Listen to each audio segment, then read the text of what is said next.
नमस्ते मित्रों, मैं डॉक्टर विवेक आर्य, शिशु रोग विशेषज्ञ, नजफगढ़, दिल्ली। मैं पिछले 15 वर्षों से नजफगढ़ में एज ए शिशु रोग विशेषज्ञ अपनी सेवाएं दे रहा हूं। आज की हमारी चर्चा का विषय है अस्थमा और एलर्जी राइनाइटिस।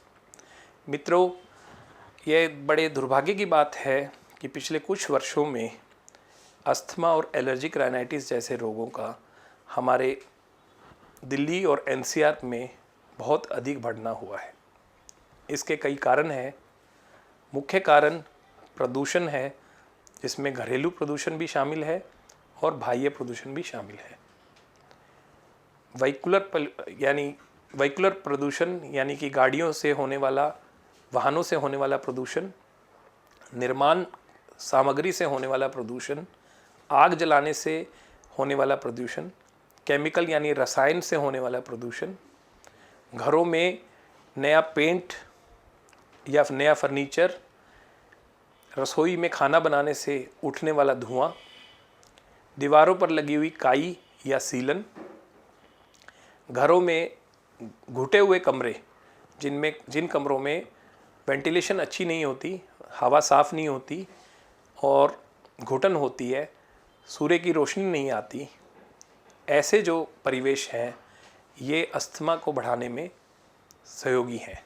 ये मुख्य कारण है।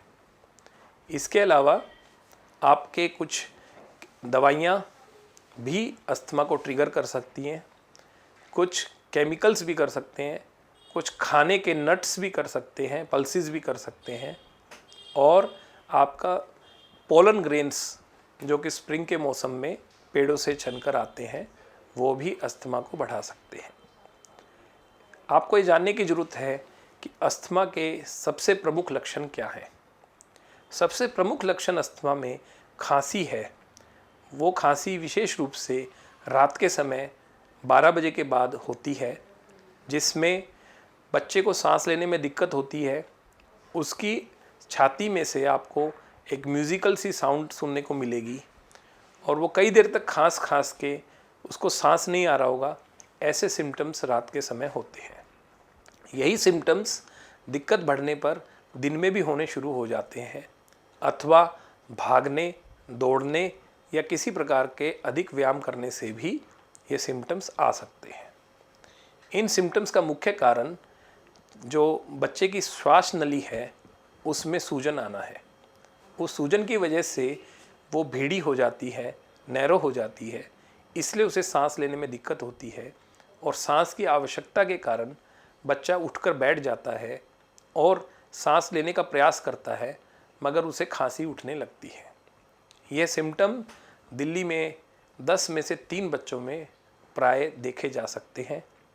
और हमारे देश के जो विशेष रूप से दिवाली के आसपास से लेकर सर्दियों में पराली जलने से लेकर आपके अंगीठी वगैरह या धुआं वगैरह से ये चीज़ें बढ़ती हैं।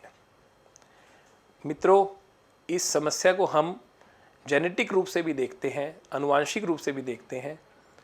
जिनके माता पिता को ये दिक्कत है उनके बच्चों में ये बहुत अधिक संख्या में देखी जा सकती है। और जिन चीज़ों के कारण ये बढ़ता है, माँ बाप में भी उन्हीं चीज़ों के कारण बढ़ता है, वही चीज़ों से बच्चों में भी देखा जाता है। इस समस्या का क्या इलाज है? अनेक सुनने वाले ये सोच रहे होंगे कि अब हमें क्या करना चाहिए। मुख्यतः आप अस्थमा को क्योर नहीं कर सकते, आप उसे ठीक नहीं कर सकते, आप उसे मैनेज कर सकते हैं। आपको सुन के आश्चर्य हो रहा होगा। मेरा कहने का अर्थ ये है कि यह कोई बुखार जैसी बीमारी नहीं है कि आपने दवाई दी और वो 2-4 दिन में ठीक हो गया। ये लंबी चलने वाली बीमारी है। इसमें आपके जो लंग्स हैं उसको बचाना हमारा मुख्य उद्देश्य होता है, और हम जो दवाई देते हैं उससे वो कंट्रोल हो जाती है, उससे उसमें बच्चे की लाइफ की क्वालिटी को इम्प्रूव हो जाती है। जो बच्चा रात भर खांसी करेगा तो वो सुबह देर तक सोता रहता है, वो किसी भी प्रकार का व्यायाम आदि नहीं कर पाता, वो भाग दौड़ नहीं कर सकता।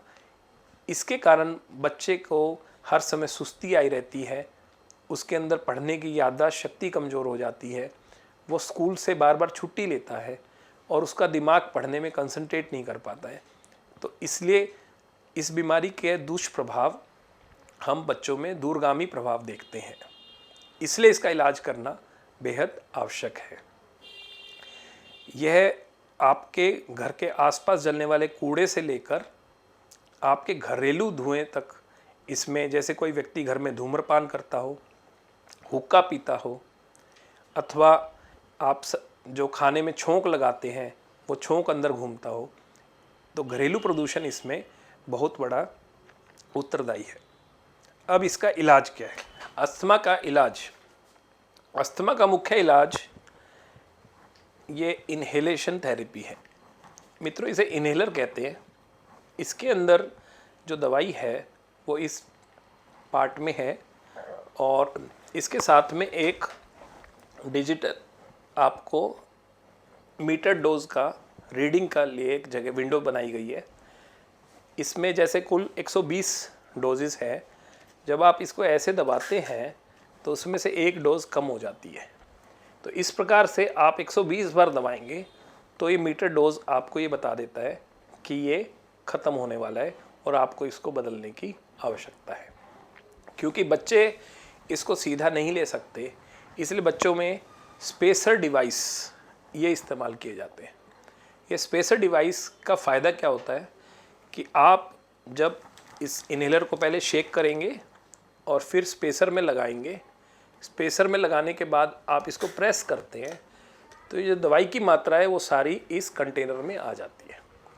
और जब बच्चे का मुंह यहाँ पर होता है, बच्चा जब सांस लेता है तो वो दवाई कंटेनर से बच्चे की श्वास नली में चली जाती है और जब बच्चा सांस छोड़ता है तो ऊपर लगे हुए इस वेंट से बच्चे की सांस बाहर आ जाती है। एक बार दबाने के बाद 30 सेकंड तक आपको इसको बच्चे के मुंह से लगाए रखना है, इसे हटाना नहीं है। 30 सेकंड में 5 से 7 बार बच्चा सांस लेगा और ये पूरी दवाई बच्चे की श्वास नली में चली जाएगी। इसे हटाना नहीं है आपको स्पेसर को। उसके बाद आपको पुनः इस डिवाइस को हटाना है, इन्हेलर को, और फिर से शेक करना है, फिर से लगाना है और फिर दबाना है। इस प्रकार की प्रक्रिया आपको इसको देने में 30 सेकंड तक लगातार इसको लगाए रखना है। इससे दवाई से, इस स्पेसर से आप जब देते हैं इस दवाई को तो वो दवाई बच्चे के गले में, मुंह में नहीं रुक पाती।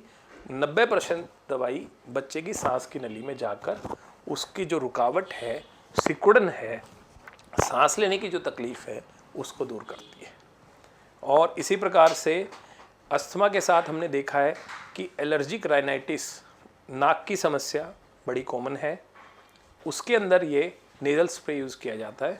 इस नेज़ल स्प्रे को आप ऐसे पकड़ते हैं और ऐसे दबाते हैं तो ये दवाई ऊपर की तरफ जाती है। आपको इसको नाक में बिल्कुल सीधा नहीं डालना है, थोड़ा टेढ़ा करके इस्तेमाल करना है ताकि यह सबसे ज़्यादा इफ़ेक्टिव रूप से जाए। एक बार इस नाक में, एक बार इस नाक में, विशेष रूप से रात को सोते हुए आपको इसको लेना है। उसके बाद इसको कॉटन से साफ़ करके आप कैप लगा के रख सकते हैं। एक बार खोलने के बाद इसको महीना 2 महीना आप इस्तेमाल करें, उसके पश्चात इसका इफ़ेक्ट ख़त्म हो जाता है। ये आप ध्यान रखें। मित्रों, ये जो दवाइयाँ हैं ये लंबे समय तक चलती हैं। इसका कारण ये है कि हमारे जो लंग्स हैं उनको रीमॉडलिंग से बचाना है। रीमॉडलिंग प्रक्रिया क्या है कि अगर आप लंबे समय तक अस्थमा के कारण जो आपके फेफड़े की नाली में सूजन आई है वो सूजन परमानेंट ना हो जाए, इस प्रोसीजर को रीमॉडलिंग कहते हैं। तो हम जब ये डिवाइसेस और इन्हेलर यूज़ करते हैं तो वो उसको परमानेंट होने से रोकती है और जो चेंजेस उसके अंदर सांस की नली में आए हैं उन चेंजेस को वापस से नॉर्मल की तरफ लेकर जाती है। ये इसका फ़ायदा है। इसलिए इन अस्थमा के ट्रीटमेंट को कई महीनों तक दिया जाता है। यह आपके बच्चे के फेफड़ों की सुरक्षा के लिए है। इसे देखकर कभी भयभीत मत हो।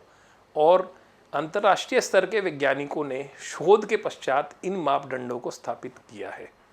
इसलिए और आप इनका प्रयोग करने से कभी मत हिचकिचाएं। समय समय पर डॉक्टर को दिखाएं और नियमित रूप से इनका सेवन करें। अपने मन से किसी भी प्रकार के भ्रम को दूर करें। धन्यवाद।